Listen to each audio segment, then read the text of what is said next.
عليكم. السلام عليكم ورحمة الله وبركاته. ازيكم عاملين ايه؟ معكم مروة السمان ودي قناتي من الصعيد. طبعا شايفين مكرونة وشايفين طماطم وشايفين لحمة. هعمل ايه؟ هعمل المبكبكة. تشوفوها بطريقة صعيدية 100%.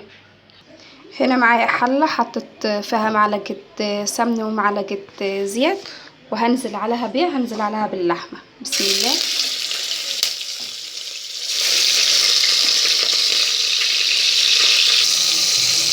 وانا هنا نزلت باللحمة وقلبتها شوية وحمرتها. مش هحط عليها لا ملح ولا توابل. ليه؟ عشان اللحمة دي نية. انا غسلتها كذا مرة وكنت حاطة عليها شوية خل عشان تطيب بسرعة.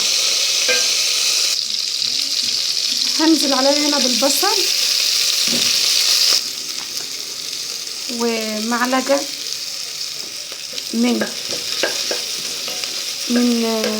طقة دوام بفلفل احمر.